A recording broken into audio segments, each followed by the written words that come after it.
right. Oh, finally. Finally. See, when I expose them in such a way, they'll send the clowns out. Look at me, this is bright yellow. I can't send him his damn foot. Look at this shit.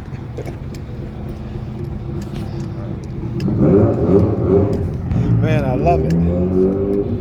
I love it. Showing you guys exactly what it is that they're doing. Showing you guys exactly what it is that they're doing. Look, he's standing there.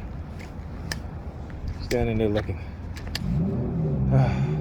He starts walking off now. See?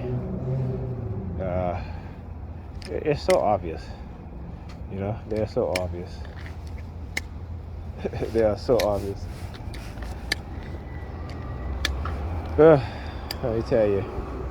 Like I said, twisted minds, that's what they've created within our mindset, within our minds, right? Yet we don't understand it. All right, so you gotta excuse me sometimes. I'll talk about some things, but I'll move on to the next. I'll say something else and not come back to what I was saying. You gotta understand that that's what when your mind has been messed with, your psyche has been messed with, not just psychologically, but also neurologically. You don't. There are damages that that is irreversible, and they know this. So like I said, so they will try to use money to try to make you lie to yourself about the damages that they've done to you, right?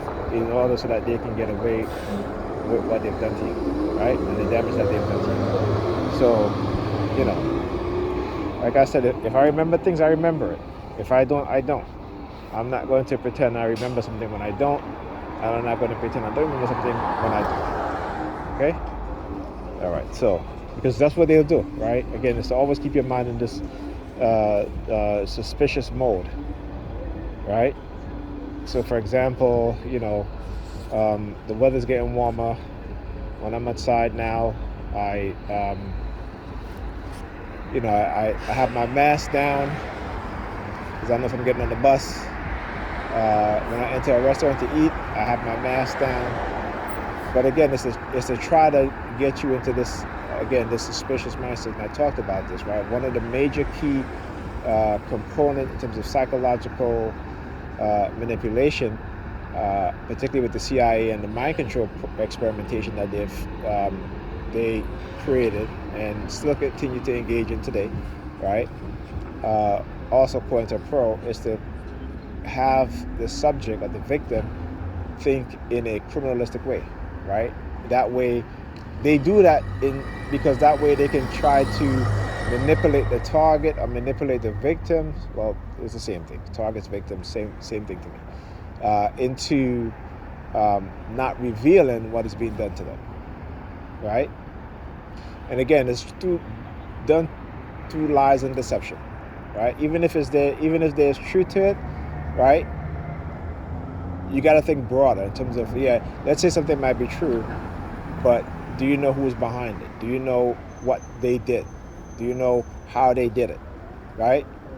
And how they tried to turn it around and manipulate not just the victim, but also perpetrators, right? In terms of us as TIs, talk about the perps out there, right? And not making excuses for them, because again, I don't have to, right? Their excuses, their God. Their excuses that they can do all this stuff and get on their knees at the end of the night, ask for forgiveness, and their God go forgive them, right?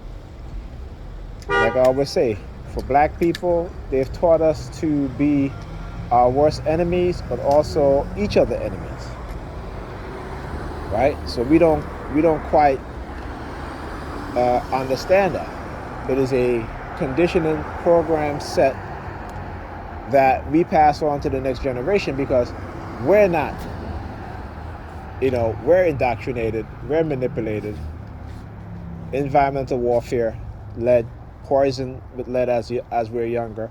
And one of the things, this is why when I hear black women say black men are more emotional, or Negropean women say Negropean men are emotional, They never seem to think about the lead poison that went on in our community, in public housing, in private housing. Lead is something that when you have lead poison as a child, it affects your cognitive ability as you get older. There is a direct relationship between children being lead poisoned who become adults and end up in the criminal justice system. They don't talk about that. They put the blame on the individual. Like I said, on the system of white supremacy or white racism is to never accept the blame for what they've done to black people, but to have us blame each other and ourselves.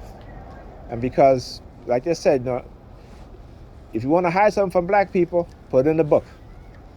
Give them the Bible, because we condition them to think that they're very spiritual, they're supernatural beings, and we take on to that like it's some type of trope. When the white police officers see a black kid, he thinks the same thing, but in a different way. He says this kid is big, right? He looked like he has supernatural strength. Again, these are terminology that they use. And you see how they use it against us, but then they got us using it against each other in terms of a way that's supposed to be empowered. It is never empowering. Go read their history.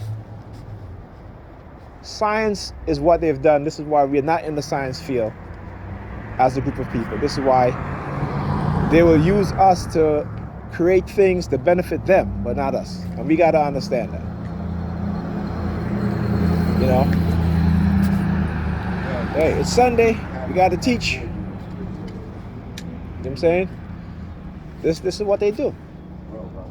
And like I said, you go read the book Dirt, and this book tells you, particularly the English, how they live, and the description is some of the most disgusting things you will ever read in a book.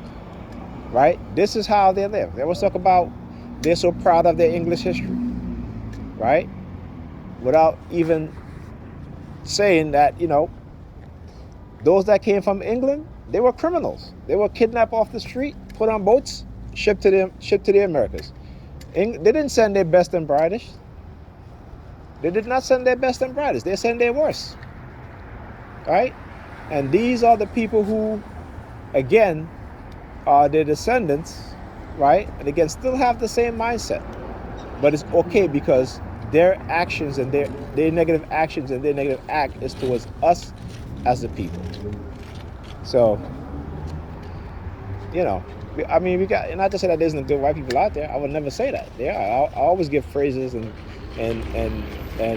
thanks to our white brothers, our Caucasian brothers and sisters who see humanity within each and every one of us, whether you're black, yellow, whatever, when they see our humanity. Right? And I always say that these are the people that we need to ally ourselves with. But they also have to understand that when it comes to black organization, when it comes to that black people must occupy the top of those organizations. Okay? We don't occupy the Red Cross and other European establishment when it comes to social justice or anything like that. We don't do that. But we as a people will put them in that position. And I just think that when it comes to that particular part of us in terms of civil rights organization, that it must be spearheaded by black people. Okay? Which means black people have to be the leaders on those boards, on those organizations when it comes to things that affect us. It's not to say we can't have white people on the board. What I'm saying is that the head must be black person, because white people have this ingrained condition within their mind that they see themselves as black people saviors, whether it be conscious or unconscious. It is there. Okay, so if they understand that, then they'll understand what it is I'm saying, right? So we cannot have a white savior mentality. We need to have a black savior mentality, not a Negro savior mentality, not a Christian savior mentality, but us and each other savior mentality. All right? So anyway, my bus is here. Yeah, I'm just ranting, Tell you. Unbelievable, these people.